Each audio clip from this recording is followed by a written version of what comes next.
प्रिय विद्यार्थियों, हिंदी की क्लास में आप सभी का स्वागत है। आज हम इस वीडियो के माध्यम से आपको हिंदी व्याकरण का एक महत्वपूर्ण अध्याय अलंकार समझाने का प्रयास कर रहे हैं। आप जानते हैं कि अलंकार की परिभाषा होती है कि काव्य की शोभा बढ़ाने वाले तत्वों को हम अलंकार कहते हैं। अलंकार का शाब्दिक अर्थ होता है आभूषण। जिस प्रकार से मनुष्य आभूषण पहनता है तो उसकी सुंदरता बढ़ जाती है, ठीक उसी प्रकार से काव्य में कुछ ऐसे शब्दों का हम प्रयोग करते हैं जिसके माध्यम से अगर चमत्कार उत्पन्न होए तो उसी को हम अलंकार कहते हैं। अलंकार मुख्यतः दो प्रकार के होते हैं, अर्थालंकार, दूसरा शब्दालंकार। अर्थालंकार जहाँ पर वाक्यों में अर्थगत चमत्कार उत्पन्न हो वहाँ अर्थालंकार होता है, और जहाँ पर काव्य पंक्तियों में शब्दों के माध्यम से चमत्कार उत्पन्न हो वहाँ शब्दालंकार होता है। अर्थालंकार के मुख्यतः 5 भेद जो कि क्लास 12th के विद्यार्थियों के लिए महत्वपूर्ण हैं, साथ ही क्लास 10th के विद्यार्थियों के लिए। तो ये विद्यार्थी अच्छी प्रकार से अर्थालंकार के विभिन्न प्रकारों को समझने का प्रयास करेंगे। आइए देखते हैं अर्थालंकार के मुख्यतः जो भेद हैं उनकी परिभाषा और उन्हें पहचानने का ट्रिक। देखिए, पहला है उपमा अलंकार। उपमा का शाब्दिक अर्थ ही होता है तुलना करना, यानी जहाँ पर किसी सामान्य व्यक्ति या वस्तु की तुलना किसी प्रसिद्ध व्यक्ति या वस्तु से की जाती है, वहाँ पर उपमा अलंकार होता है।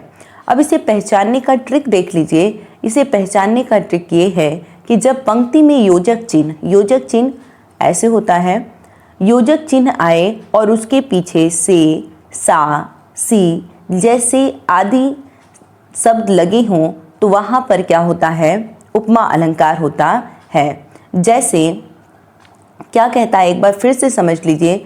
जब पंक्ति में योजक चिन्ह आए और उसके पीछे से, सा, सी जैसे ऐसे शब्द दिखाई दे तो वहाँ पर क्या होता है, उपमा अलंकार होता है। जैसे उदाहरण से हम समझने का प्रयास करते हैं।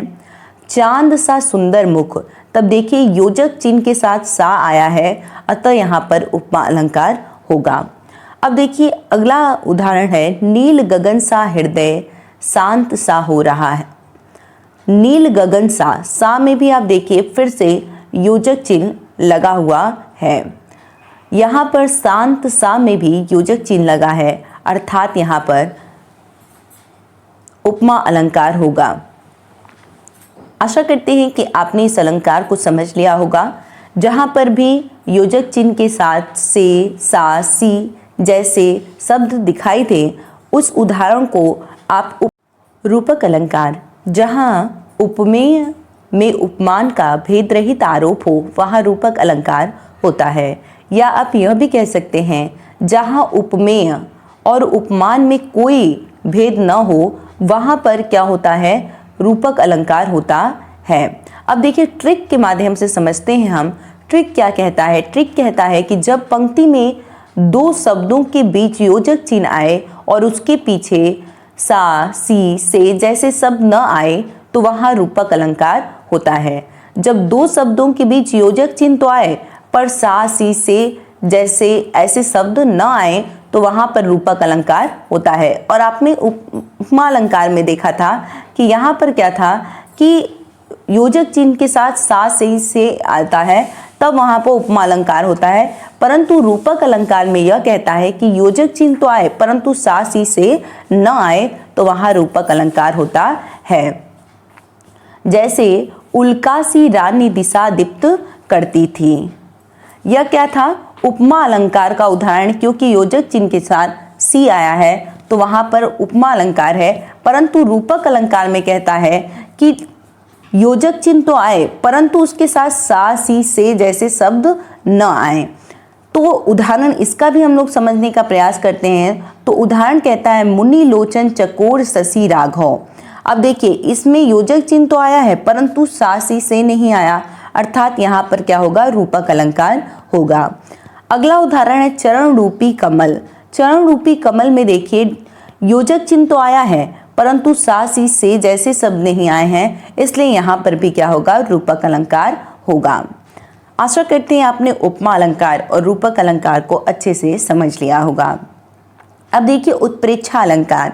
उत्प्रेक्षा अलंकार की परिभाषा होती है कि जहाँ पर उपमेय में उपमान की संभावना की जाए वहाँ पर उत्प्रेक्षा अलंकार होता है। अब देखिए इसे पहचानने का ट्रिक हम बता देते हैं आपको। जब पंक्ति में मनु, मानो, मनुहु, मानहु, जनु, जानो, जनहु आदि शब्द दिखाई दें, ऐसे वाचक शब्द दिखाई दें, तो वहाँ पर क्या होता है, उत्प्रेक्षा अलंकार होता है। देखिए परिभाषा होती है कि जहाँ उपमेय में उपमान की संभावना की जाए वहाँ उत्प्रेक्षा अलंकार होता है। और ट्रिक कहता है कि जब पंक्ति में मनु, मानो, मनहु, जनु, जानो इत्यादि शब्द आए तो वहाँ पर उत्प्रेक्षा अलंकार होता है। जैसे लागति अवध भयाव निभारी, मानहु काल रति अधियारी। मानहु शब्द यहाँ पर आया तो अर्थात यहाँ पर क्या होगा, उत्प्रेक्षा अलंकार होगा। अब देखिए अगला, मुख मानो चंद्रमा है। मुख मानो चंद्रमा है, यहाँ मानो शब्द फिर से आया अर्थात यहाँ पर उत्प्रेक्षा अलंकार होगा। आगे हम देखते हैं चौथा इसी कड़ी में अर्थालंकार का एक भाग है अतिशयोक्ति अलंकार। अतिशयोक्ति अलंकार की परिभाषा होती है जहाँ किसी व्यक्ति या वस्तु को का बढ़ा चढ़ा कर वर्णन किया जाए वहाँ पर अतिशयोक्ति अलंकार होता है। देखिए जहाँ पर किसी व्यक्ति या वस्तु का बढ़ा चढ़ाकर वर्णन किया जाए वहाँ पर अतिशयोक्ति अलंकार होता है। ये जब किसी व्यक्ति या वस्तु का बढ़ा चढ़ाकर हम वर्णन करते हैं तो लोक मर्यादा इत्यादि का ध्यान नहीं रखते, तो ऐसी स्थिति में ही क्या होता है, अतिशयोक्ति अलंकार होता है। जैसे आगे नदियाँ पड़ी अपार, घोड़ा उतरे पार। कहते हैं कि आगे नदियाँ पड़ी अपार, घोड़ा उतरे पार। तो यहाँ पर क्या है कि आगे बहुत सारी अपार नदी बह रही थी और घोड़ा क्या था, उस पार तुरंत चला गया। तो ऐसा संभव नहीं है कि जब एक घोड़ा, मामूली सा घोड़ा, किसी बड़ी सी नदी को, अपार नदी को पार करके चला जाए। तो यहाँ पर देखिए इन काव्य पंक्तियों में बढ़ा चढ़ा कर अध्ययन किया जा रहा है, अतः यहाँ पर क्या है, अतिशयोक्ति अलंकार है। अगला देखिए उदाहरण इसी करणी में कहता है, हनुमान की पूंछ में लग न पाई आग, लंका सारी जल गई, गए निशाचर भाग। निशाचर मतलब होता है राक्षस। देखिए कहते हैं कि हनुमान जी जब लंका को जलाने गए तो उनकी पूंछ से ही उन्होंने लंका जलाई थी, क्योंकि पूंछ में ही आग लगाई गई थी। तो उदाहरण कहता है कि हनुमान की पूंछ में लग न पाई आग, पूंछ से ही उन्होंने लंका जलाई। परंतु इस उदाहरण में क्या करा है, पूंछ में उनके आग नहीं लग पाई, लंका सारी जल गई। और देखिए लंका तो सारी जल गई, निशाचर भी भाग गए, परंतु हनुमान जी की पूंछ में थोड़ी भी आग न लगी। तो ऐसा कैसे संभव है, यहाँ पर क्या है, बढ़ा चढ़ाकर वर्णन किया जा रहा है, अतः यहाँ पर क्या है, देखिए कहा गया है कि हनुमान जी की जो पूंछ है उसमें आग नहीं लगी, बल्कि सारी लंका जल गई और निशाचर भी भाग गए। तो ऐसा संभव नहीं है भाई। तो यहाँ पर परंतु बढ़ा चढ़ा कर वर्णन किया जा रहा है, तो यहीं पर क्या है, अतिशयोक्ति अलंकार होगा। भ्रांतिमान अलंकार में जहाँ भ्रम पैदा हो, शंका पैदा हो, वहीं पर क्या होता है, भ्रांतिमान अलंकार होता है। जहाँ भ्रम की स्थिति होती है वहीं पर भ्रांतिमान अलंकार होता है। जैसे मान लीजिए आप एक रस्सी पड़ी हुई है और आप उसे अंधेरे में देखें और सांप समझ लें, तो ऐसी स्थिति में ही सांप समझ लें तो वहीं पर क्या होता है, भ्रम आपको उत्पन्न हुआ। तो ऐसी ही स्थिति में भ्रांतिमान अलंकार होता है। जैसे उदाहरण से समझने का प्रयास करते हैं, नाक का मोती अधर से कांति से, बीज दाड़िम का समझकर भ्रांति से। नाक का मोती, उर्मिला जी की नाक का जो मोती है वो अधर से कांति से, अधर मतलब होता है होठ, होठ की चमक से लाल पड़ गया, जिसे देखकर बीज दाड़िम का समझकर भ्रांति से। उसे हमने भ्रम से क्या समझ लिया, बीज दाड़िम का, दाड़िम मतलब होता है अनार का बीज, हमने समझ लिया। यानी कहने का क्या तात्पर्य है कि जो उर्मिला जी की नाक का मोती है, नाक में पहने जाने वाला जो मोती है, वह होठ की चमक से उसमें जब लालिमा पड़ती है तो वो दाढ़ी मतलब अनार के बीज की तरह लाल हो जाता है। उस मोती को देखकर हम भ्रम से क्या समझ लेते हैं, उसी को हम क्या समझ लेते हैं, अनार समझ लेते हैं, नाक की मोती को। तो यहाँ भ्रम उत्पन्न हुआ, अर्थात यहाँ पर क्या होगा, भ्रांतिमान अलंकार होगा।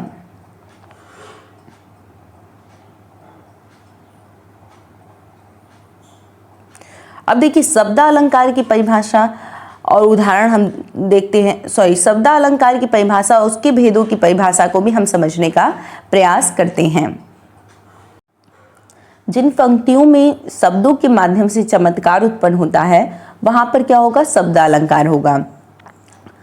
शब्दालंकार के मुख्यतः 3 भेद होते हैं, अनुप्रास अलंकार, यमक अलंकार और श्लेष अलंकार। इन तीनों भेदों की परिभाषा और उदाहरण को समझने का हम प्रयास कर रहे हैं। आइए देखते हैं अनुप्रास अलंकार।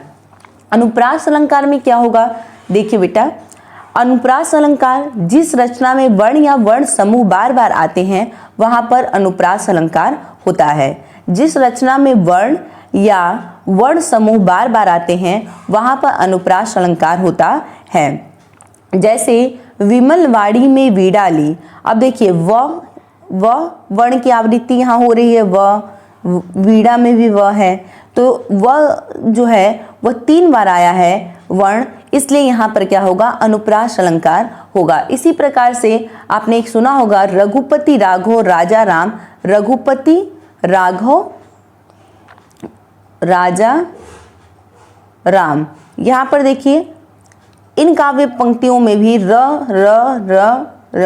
4 बार आया है र वर्ण, अर्थात यहाँ पर क्या होगा, अनुप्रास अलंकार होगा। जहाँ एक ही वर्ण बार बार आता है या उसकी आवृत्ति मतलब बार बार आना, वहाँ पर क्या होगा, अनुप्रास अलंकार होता है। जैसे एक उदाहरण और देख लेते हैं हम, चारों चंद्र की चंचल किरणें खेल रही हैं जल थल में। यहाँ देखिए पहली पंक्ति में च 3 बार आया है और ल वर्ण की आवृत्ति भी हुई है, खेल जल और थल में 3 बार, अर्थात यहाँ पर च और ल वर्ण की आवृत्ति हो रही है, अर्थात यहाँ पर क्या होगा, अनुप्रास अलंकार होगा। आशा करते हैं आपने इसे समझ लिया होगा आसानी से। वहीं पर अनुप्रास अलंकार होता है जहाँ पर एक ही वर्ण बार बार आता है, वहाँ अनुप्रास अलंकार होता है। अब देखिए अगला हम देखते हैं यमक अलंकार। यमक अलंकार जिस रचना में एक ही शब्द 2 या 2 से अधिक बार आए और हर बार उसका अर्थ अलग हो, वहाँ पर यमक अलंकार होता है। जिस रचना में एक ही शब्द 2 या 2 से अधिक बार आए और हर बार उसका अर्थ अलग हो, वहाँ पर यमक अलंकार होता है। जैसे काली घटा का घमंड घटा। अब देखिए घटा शब्द 2 बार आया है, परंतु इस दोनों का अर्थ क्या है, अलग है। काली घटा, पहले घटा का अर्थ है बादल और दूसरे घटा का अर्थ है कम होना, कम होना। अब देखिए कैसे, समझिए इसे। कहता है परिभाषा कि जिस रचना में एक ही शब्द 2 या 2 से अधिक बार आए परंतु उसका अर्थ हर बार अलग हो, वहां पर क्या होगा, यमक अलंकार होगा। हमने कहा काली घटा का घमंड घटा। अब देखिए 2 बार ये शब्द आया है, घटा शब्द, और दोनों बार ही इसका अर्थ अलग है। एक घटा का अर्थ है बादल और दूसरे घटा का अर्थ है कम होना। अब देखिए कैसे, काली बादल जब बरस गया है तो उसका जो घमंड था वह क्या हुआ, कम हो गया, तो यहाँ पर क्या होगा, यमक अलंकार होगा। इसी प्रकार से एक उदाहरण आपने बचपन से पढ़ा होगा कि कनक कनकते 100 गुनी, मादकता अधिकाय, वा खाए बौराए जग, या पाए बौराए। यहाँ पर कनक शब्द 2 बार आया है और दोनों शब्द का अर्थ अलग अलग है। एक का अर्थ धतूरा और एक का अर्थ क्या है, सोना है। या वह 3 बेर खाती थी, अब 3 बेर खाती है। इसमें बेर शब्द एक का सामान्य फल है और दूसरे बेर का अर्थ टाइम है, समय है, कि वह 3 बेर खाना खाती थी, अब बस 3 बेर खाती है, यानी 3 बेर बस खा के रह जाती है, जो एक प्रकार का फल होता है बेर, वह। तो आशा करते हैं कि यमक अलंकार को भी आपने समझ लिया होगा। अब देखिए श्लेष अलंकार। श्लेष का अर्थ होता है चिपका हुआ। जहाँ एक ही शब्द के अनेक अर्थ हो, जहाँ एक शब्द आए परंतु उसके साथ बहुत सारे अर्थ चिपके हों, वहां पर क्या होगा, श्लेष अलंकार होगा। जैसे रहीमन पानी राखिए, बिन पानी सब सून, पानी गए न उबरे, मोती मानुष चून। अब देखिए दूसरी काव्य पंक्ति में जो पानी है एक ही बार आया है, परंतु इसका अनेक अर्थ है। कैसे, देखिए रहीम जी कहते हैं कि मनुष्य को हमेशा अपनी इज्जत को बचा के रखना चाहिए, क्योंकि बिना पानी इज्जत के सब कुछ सूना होता है, सब कुछ सूना हो जाता है। रहीम जी कहते हैं कि मनुष्य को अपना पानी से अर्थ है इज्जत बचा के रखना चाहिए, क्योंकि बिना इज्जत के सब कुछ सूना हो जाता है। पानी गए न उबरे, मोती मानुष चून। पानी गए न उबरे, ये पानी का क्या है, अनेक अर्थ है। मोती के संदर्भ में चमक से है। देखे होंगे आप कि मोती जब डल हो जाता है उसका कलर, तो आप जाते हैं उस पर पानी चढ़ाने ताकि उसकी चमक बढ़ जाए। तो पहले पानी का अर्थ मोती के संदर्भ में चमक से है, और पानी का ही अर्थ मनुष्य के संदर्भ में इज्जत से है। मनुष्य के लिए कहा जाता है कि देखो तुम्हारी आंख का ऐसा लग रहा है पानी ही उतर गया है, यानी कहने का मतलब क्या है कि तुम्हारे अंदर लाज शर्म नहीं रही। तो मनुष्य के संदर्भ में इस पानी का अर्थ क्या है, इज्जत से है। और चूने के साथ इस पानी का अर्थ क्या है, सामान्य जल से। जैसे चूना को आपने देखा होगा कि हमेशा क्या होता है, चूने को पानी में भिगा के रखा जाता है ताकि वह बर्बाद ना हो। तो चूने को अगर पानी में न रखा जाए तो चूना का फिर कोई महत्व नहीं रह जाएगा, मतलब वो खराब हो जाएगा। तो इस पानी का अनेक अर्थ आपने देखा। कहता है कि श्लेष अलंकार वो होता है, श्लेष का अर्थ होता है चिपका हुआ, और श्लेष अलंकार की परिभाषा होती है कि जहाँ एक ही शब्द के अनेक अर्थ हों वहाँ श्लेष अलंकार होता है। जैसे रहीमन पानी राखिए, बिन पानी सब सून, पानी गए न उबरे, मोती मानुष चून। अब देखिए आप, ये तीसरा पानी जो आया है इसके अनेक अर्थ हैं। मोती के संदर्भ में चमक से है, मनुष्य के संदर्भ में इज्जत से है, और चूने के संदर्भ में सामान्य जल से है। अर्थात यहाँ पर क्या होगा, श्लेष अलंकार होगा। धन्यवाद, आज के लिए इतना ही। फिर से जुड़ेंगे हम एक नए वीडियो को लेकर, तब तक के लिए धन्यवाद। जय हिंद, महादेव। घर रहिए, सुरक्षित रहिए।